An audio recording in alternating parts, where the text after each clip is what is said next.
Hello and welcome to Indus News live from Islamabad. I'm Govt and these are the headlines.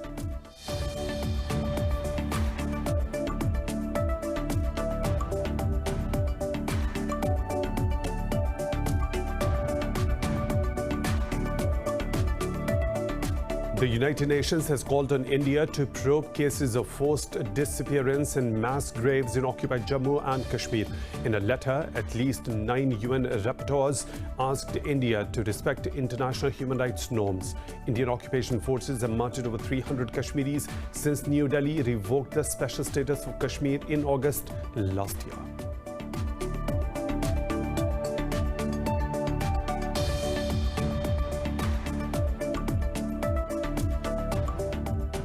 In Pakistan, a High Court has granted India 4 more weeks to appoint a lawyer for its RAWS-serving terrorist commander Kulbhushan Jadhav. Pakistan's Attorney General Khalid Javed Khan informed the court that India has not yet responded to Islamabad's third offer of the consular access to Jadhav. Jadhav is facing death penalty after he confessed to espionage and terrorism following his arrest from Balochistan in March 2016. Pakistan's Prime Minister Imran Khan says India is playing the role of a spoiler in Afghan peace process. In an interview, Prime Minister Imran Khan said destabilization of Afghanistan directly affects Pakistan. Khan said India is being ruled by a party thrice outlawed in its own country as an extremist organization. Those were the headlines and detailed stories. Right after a short break, stay tuned.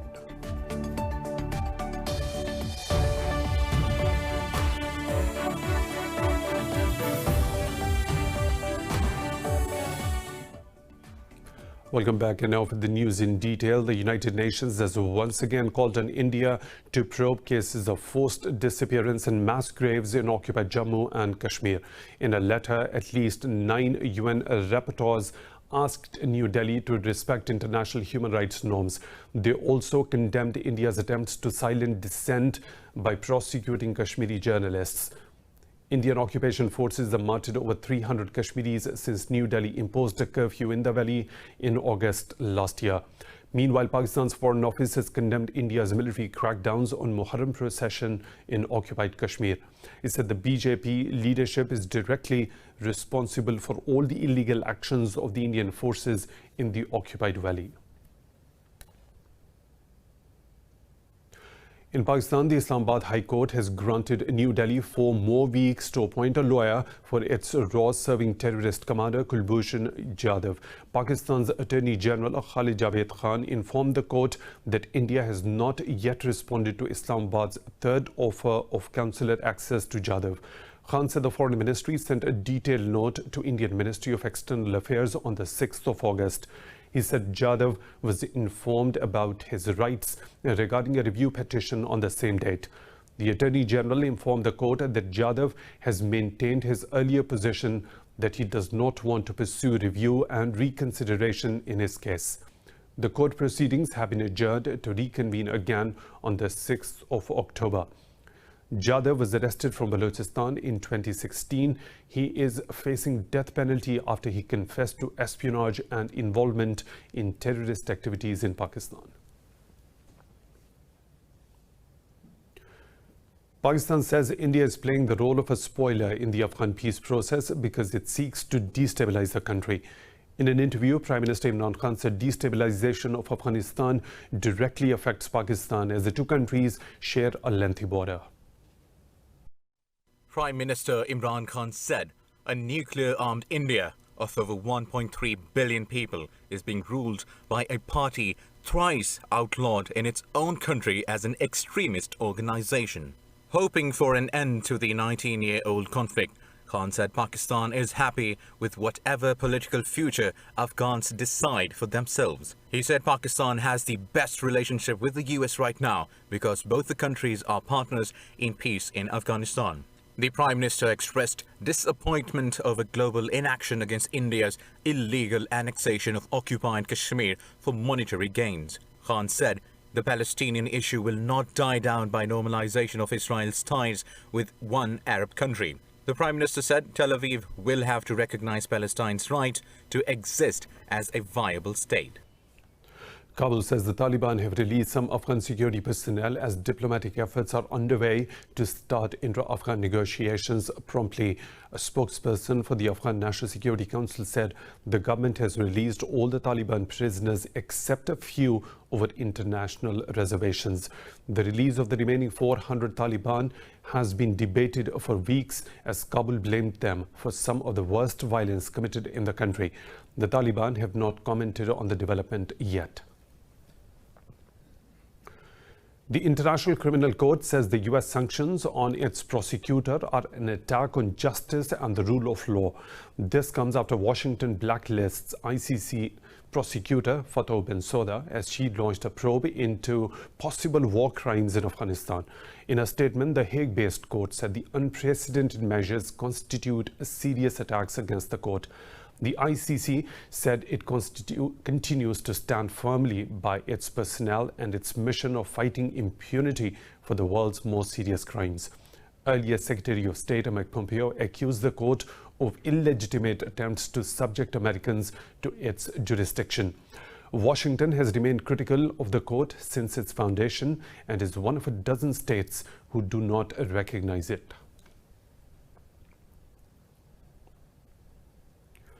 Beijing says Washington's measures to restrict its diplomats in the U.S. are unjustified. Earlier, Washington instructed Beijing's envoys to seek State Department's approval to visit U.S. universities or hold cultural events. China's embassy in the U.S. said the move contradicts Washington's self-proclaimed values of openness and freedom. The statement read China has always supported and facilitated foreign diplomats, including those from the U.S. It urged Washington to correct its mistake and revoke its decision. The U.S. Secretary of State Mike Pompeo said Washington was merely reciprocating Beijing's restriction on American diplomats in China. The State Department said it will take action to properly identify all the Chinese embassy and consular social media accounts. Israel has decided to withhold the bodies of all the Palestinian fighters killed by its forces. Israel's Defense Minister Benny Gantz said the Security Cabinet's decision was part of a broader campaign of deterrence. Gantz said the measure underlines Tel Aviv's commitment to the safety of Israeli citizens. Prior to this decision, Israel retained the bodies of fighters only from Hamas, the governing group of Gaza. Hamas is also believed to be holding 2 Israeli citizens who entered Gaza alone. Israel-based right groups Adala condemned Tel Aviv's decision, calling it extreme, barbaric and illegal. The group said using human bodies as bargaining chips is in violation of basic universal values and international law. The new coronavirus has infected over 26 million people, claiming more than 861,000 lives across the globe. The United States is the worst hit country, followed by Brazil and India. India's caseload has exceeded 3.8 million after it registered nearly 84,000 infections overnight, the world's highest single-day surge so far. Details in this report. The new coronavirus continues to devastate Americas and India, while the governments there refuse to reimpose stricter lockdowns.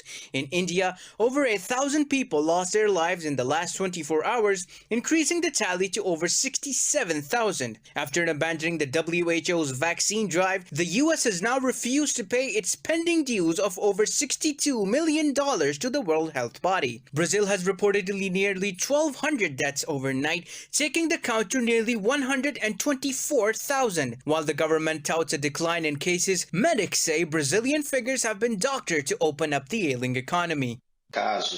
Brazil has reached a tragic number of 120,000 COVID-19 deaths and almost 4 million cases. Considering that the underreporting of cases is 3 to 5 times the number of official cases. Last week, for the first time, the average number of deaths was less than 1,000 per day, a statistic that was celebrated by some political figures whose strategy is to promote increasing flexibility in economic and social fields.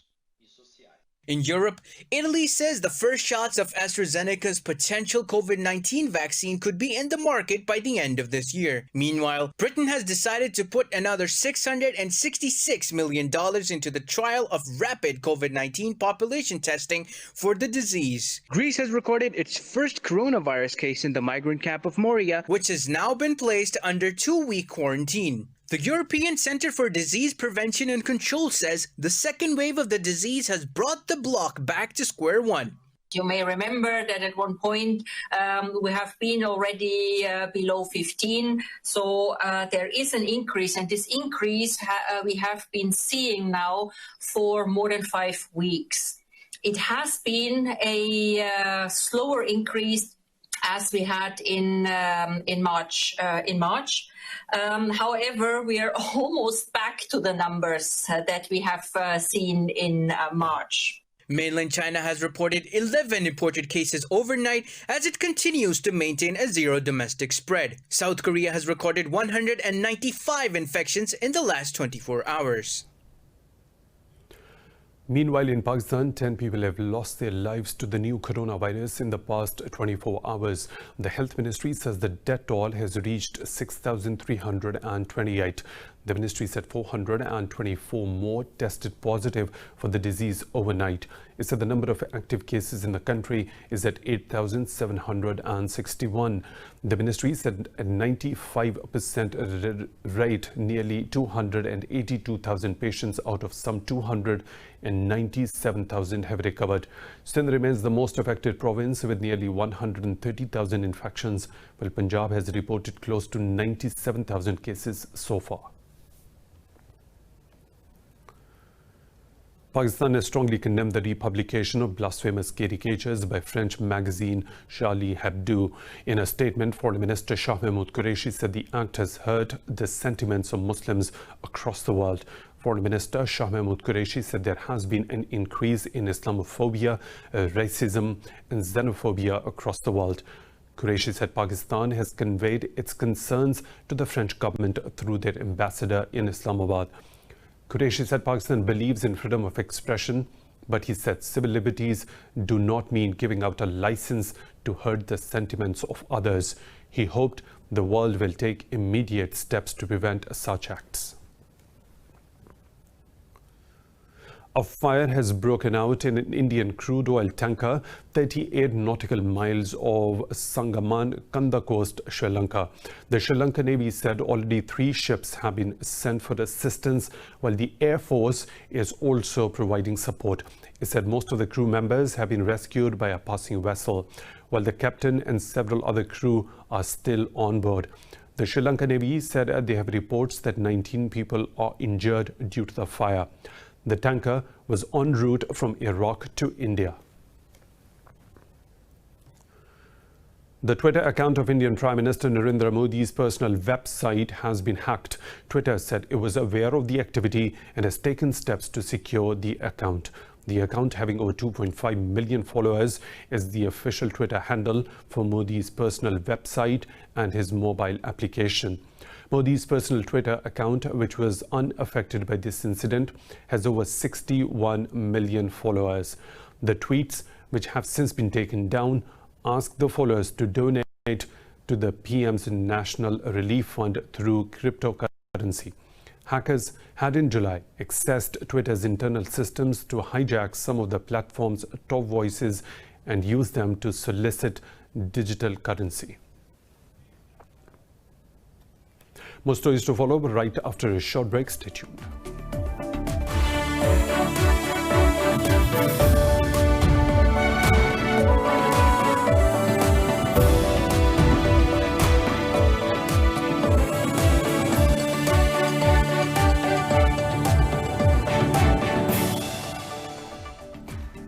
Welcome back. Russia has rejected accusations that Moscow is responsible for the poisoning of opposition leader Alexei Navalny. Speaking to media in Moscow, a Kremlin spokesman said there are no grounds for sanctions to be imposed against Russia.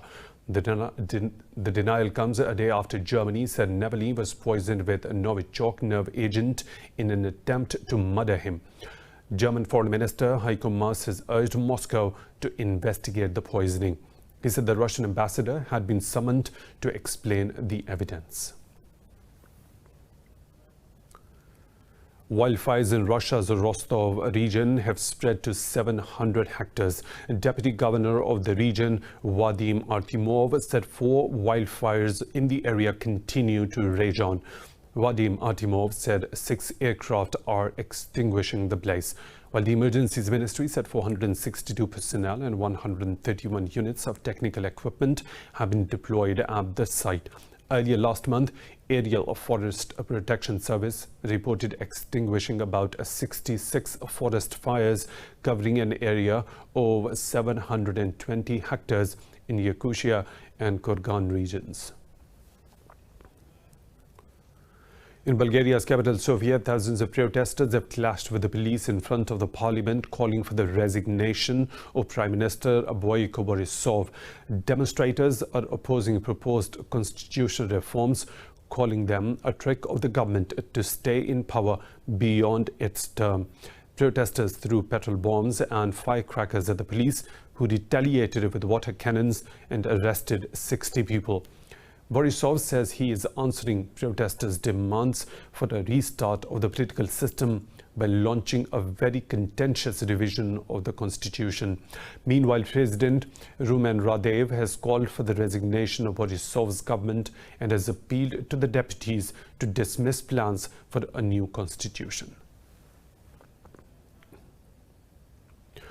More than 350 migrants have been allowed to leave a rescue ship in the Mediterranean Sea in Italy's Sicily region.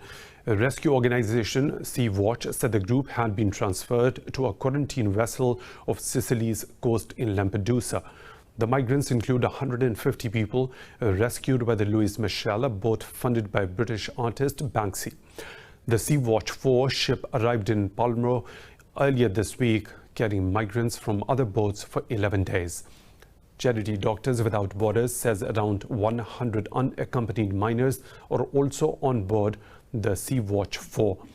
The UN's refugee agency says more than 43,000 migrants have arrived in Europe via the Mediterranean since January this year.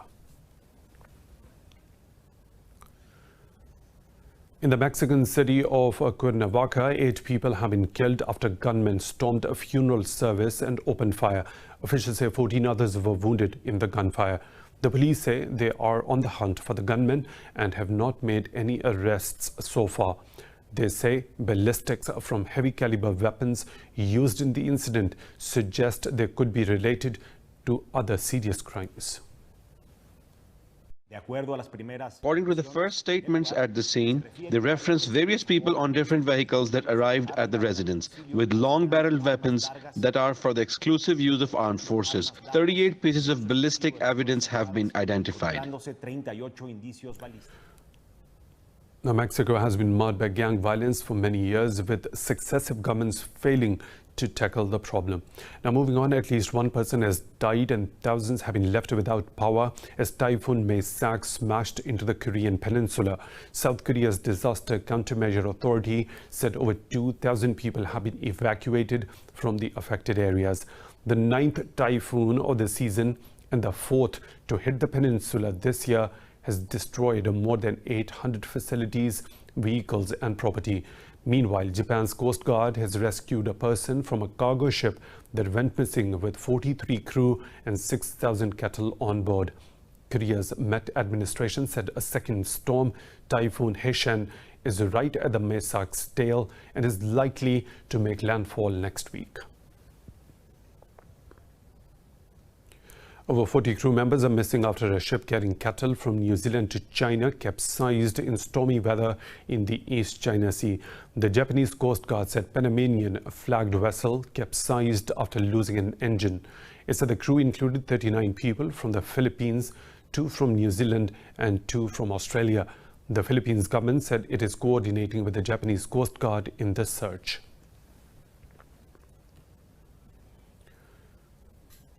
The coronavirus medical waste has been polluting Indonesian waters, which presents a looming health risk as it can trigger the COVID-19 outbreak again. More in this report. Medical waste from across Indonesia has been polluting the water bodies in the country. According to the Health Ministry data, 1,500 tons of COVID-19 medical waste was produced in the country each day from March to June. Recently, a waste landfill site collapsed in Tangerang City, sending hundreds of tons of medical leftovers in the Sisadane River. Residents living downstream have reported a constant stream of medical waste washing up on the banks, leading to potential uncontrolled spread of the coronavirus. This river is a water source for the whole Tangerang area, and we are concerned about the sustainability of this river. We don't want it polluted with any waste, including industrial waste, which is dangerous, especially during this pandemic. If we find medical waste that is used to treat COVID-19 patients, it's even more dangerous. As Indonesia struggled to contain the spread of the coronavirus, its health ministry has acknowledged that pandemic caused an increase in medical waste. A new regulation has just passed that consists of guidelines for medical waste treatment in every health facility. We have been pushing for this regulation with help from the Environment Ministry because of this issue. So our concept is that medical waste treatment must be handled on a regional basis. The ministry also admitted the country lacks treatment facilities, but said it is working to find a solution.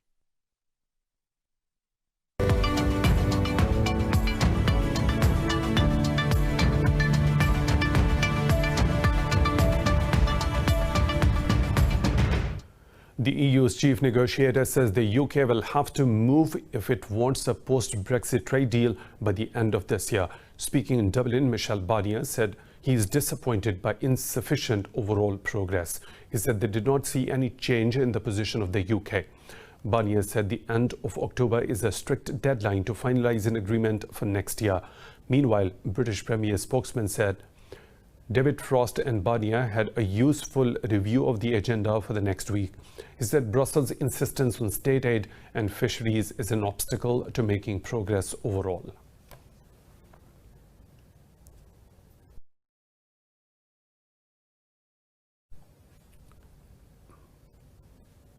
European markets have made significant advances with all the major bourses trading in positive territory. Global equities are receiving a boost from hopes for further US stimulus and progress on a coronavirus vaccine. European stock 600 is trading more than 1% higher. London's FTSE 100 has gained close to 1%. Frankfurt's DAX has climbed 1.5%. CAC 40 in Paris has jumped close to 2%. Earlier Asian markets traded mixed as mainland Chinese stocks dropped marginally over rising Sino-US tensions.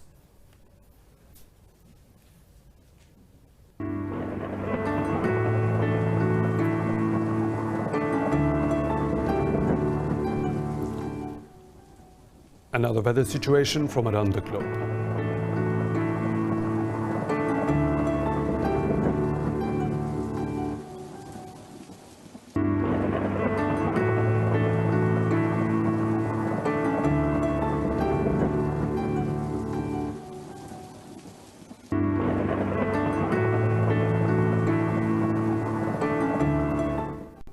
And that's all for now. For the latest updates, you can follow us on social media at Indus.News.